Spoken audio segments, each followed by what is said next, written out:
Let's presume or pretend that Mike Huckabee at Topeka realized what sort of person of distinction my grandfather was, and have decided the high command in the Israeli Defense Forces have decided they want to hear from me.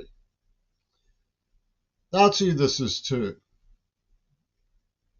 I once wrote an article defending the right of defense in Europe to show that I was as stupid as everybody else. I'm also weaker. If Donald Trump, for example, were to come over to me and say he wanted to talk to me, I'd say sure, because I'm weak. You know, my principals obviously should intervene and say, no, I'd rather not. But he has made his point about my weaknesses. I'm approachable almost to a fault. I like people. I don't like conflict between people. And so I try to reduce the conflict that I pose to people to the point where it's self-abnegation, which isn't healthy.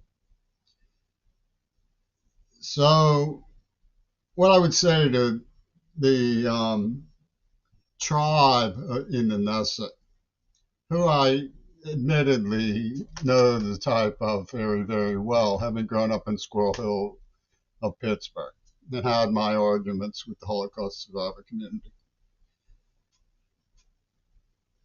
There would be reasons why, in the showboat of prestige, they would want to consider hearing from me.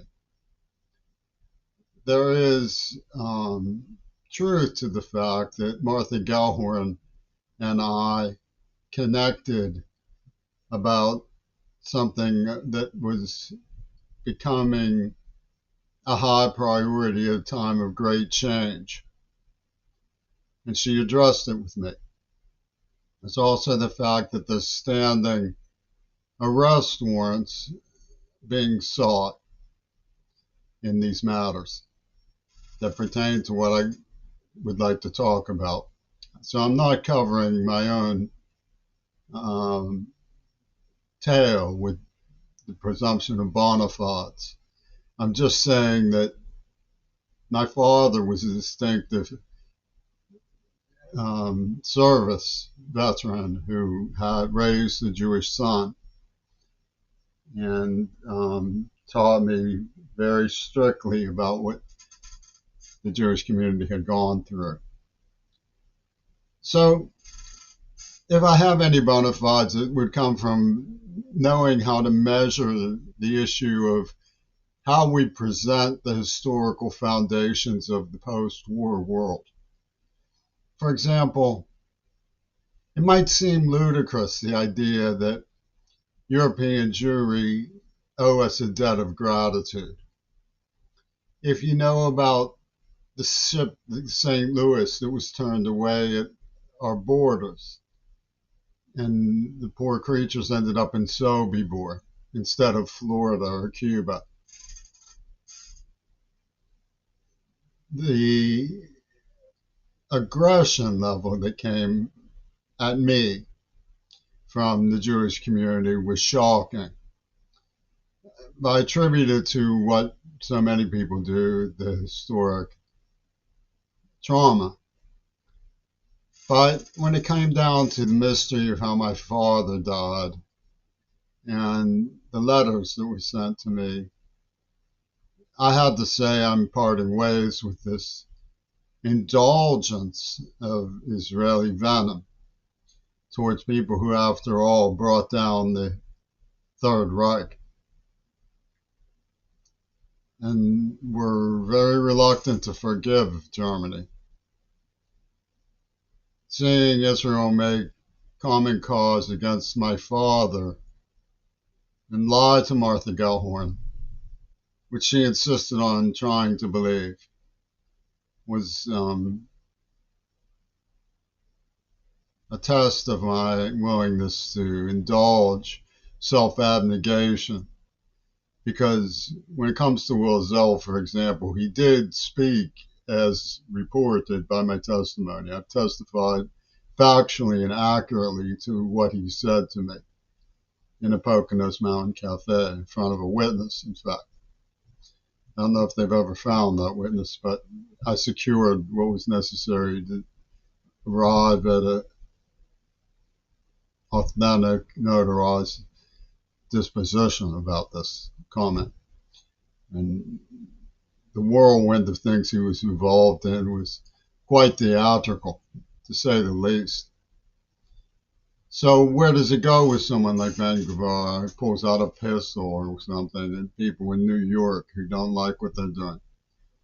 You get some visitors from my home county come down, a girl, poor Osna, and they man some anger, Mike Huckabee, Mr. Huckabee. I know you got angry about the murder of an American in the West Bank. So these people are loose cannons. They're the way that the Chechnya riders, the bandits in the Chechnya war described, just arbitrarily giddy with homicide. They said that they've taken some sort of pollutant that's made them hallucinate that the whole world around them is out to get them. And it's going to become self-fulfilling. So what I want to say has to do with our interpretation of history. I'm not at war with Israel personally. They've been feuding a lot strangely towards me in unprovoked, uncalled for impingements on me as someone they consider a golem and a slave in the hometown trafficking syndicate in which I was brutally tortured. This is an oversight of some sort, surely. They're not doing this deliberately to a representative of a society who meant them well, who bailed them out, who has supported them.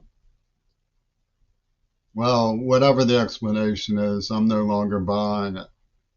I don't think it's called for, and it's wrong. But it's not past the point of no return with me.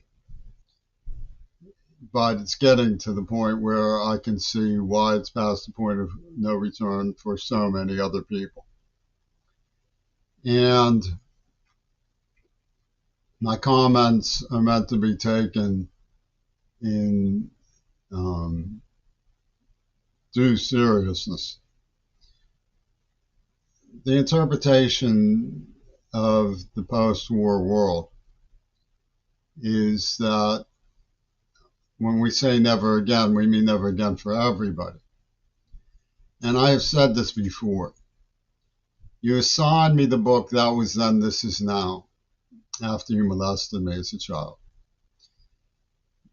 It's true that you can see the poetry of that title as expressing everything, but it's deeper than that, isn't it?